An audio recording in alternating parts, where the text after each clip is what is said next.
To be successful in the world of pro wrestling, thousands of attributes are necessary: in-ring skills, charisma, good oratory, the ability to handle large audiences, and many others. However, none is more important than the support of the WWE. No matter how talented you are, if the company does not provide you with good match bookings, compelling storylines, and proper character development, you will simply never rise above mediocrity. In the best case scenario, you will never fully reach your potential. In today's video, we will analyze athletes whom the WWE has buried for numerous reasons. But first, I'd like to ask you to give our channel a chance by subscribing, leaving a like, and clicking the bell icon. Now, let's get into our content. Dolph Ziggler.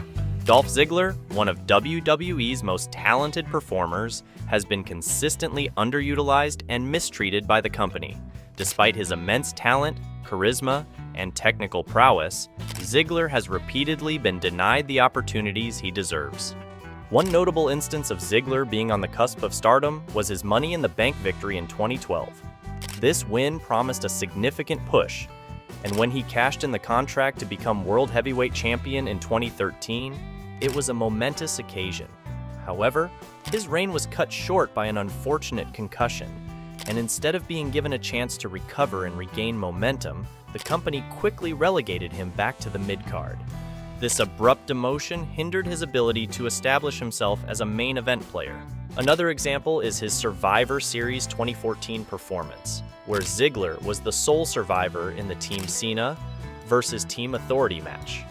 This was a prime opportunity for the company to capitalize on his popularity and in-ring ability, as he single-handedly eliminated multiple top-tier opponents, including Seth Rollins. Despite this, Ziggler's push was short-lived, and he soon found himself back in inconsequential storylines, missing a sustained main event run that this victory could have sparked. The misuse of Ziggler extended to his role as a perennial underdog. His exceptional selling ability often made his opponents look formidable, but this also meant he was frequently positioned to lose high-profile matches. For instance, despite his impressive showing at TLC 2014 in a ladder match against Luke Harper, Ziggler's victories rarely led to sustained pushes, making it seem like the company did not have faith in his long-term potential. The culmination of this pattern of mistreatment was evident in his release from WWE in 2023, after nearly 2 decades with the company. Braun Strowman. Braun Strowman's career is a prime example of how mismanagement and inconsistent booking can squander a wrestler's potential. Despite his initial rise in fan support, a series of missed opportunities and poor creative decisions ultimately undermined what could have been a stellar run. From the moment Strowman debuted on the main roster as part of the Wyatt family in 2015, it was clear that WWE saw something special in him. His rapid progression from a green, unpolished trainee to a formidable powerhouse demonstrated his potential. The decision to draft him to Raw in 2016 and present him as a solo star was a strategic move that initially paid off. Strowman's series of squash matches built him up as an unstoppable force, and his involvement in high-profile feuds, particularly against Roman Reigns, further established his credibility. However, despite this strong start, Strowman's career quickly fell into a pattern of inconsistency.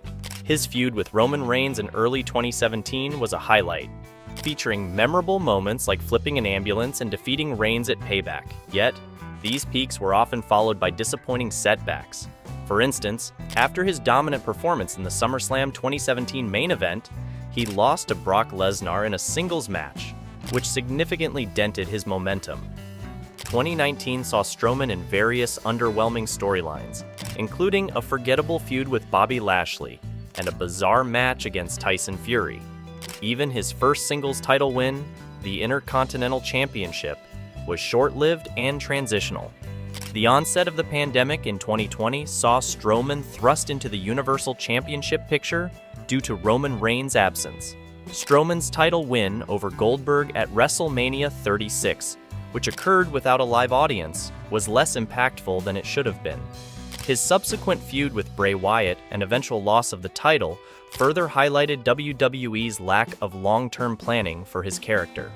In retrospect, Strowman's career was marred by the company's chaotic creative decisions and their tendency to prioritize other stars, particularly Roman Reigns. In June 2021, Braun Strowman was surprisingly released. Zack Ryder. Zack Ryder had a modest start with his partnership with Curt Hawkins.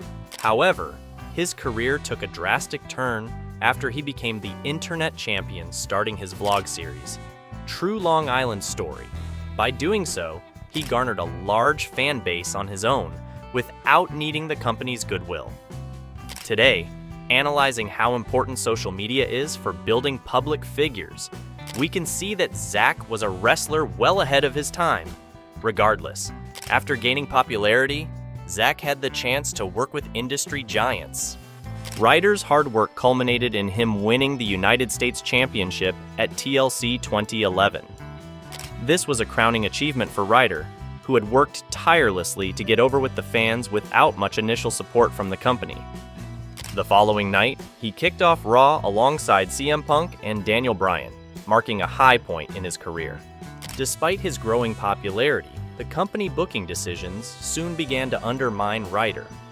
In early 2012, he was thrust into a storyline with Kane and John Cena, which saw him repeatedly attacked and humiliated. One of the most damaging moments came on the Valentine's Day episode of Raw, where Kane pushed Ryder off the stage while he was in a wheelchair. This act of violence not only sidelined Ryder, but also portrayed him as a helpless victim, significantly damaging his credibility. Ryder's woes continued when he lost the United States Championship to Jack Swagger after being forced to compete while medically unfit. This decision not only stripped Ryder of his hard-earned title, but also painted him as a weak and ineffective champion. It was a clear signal that the company did not see Ryder as a serious contender, despite his popularity. The storyline involving Eve Torres further damaged Ryder's character.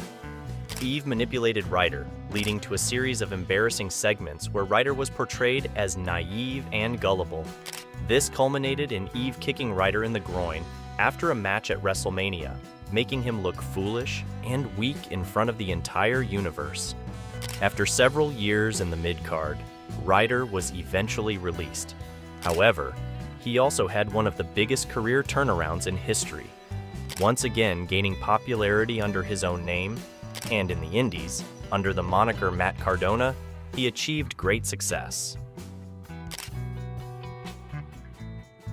Brodus Clay showed a promising career in NXT and also in his early appearances in WWE, serving as the personal bodyguard for Alberto Del Rio.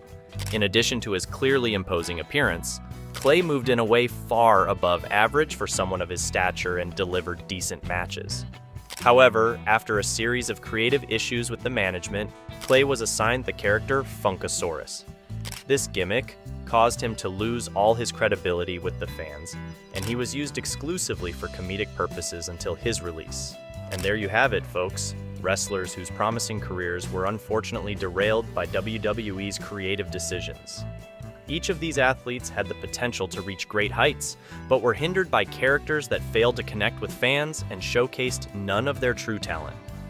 It's a sobering look at how critical, thoughtful, and effective character development is in the world of professional wrestling. Thanks for watching.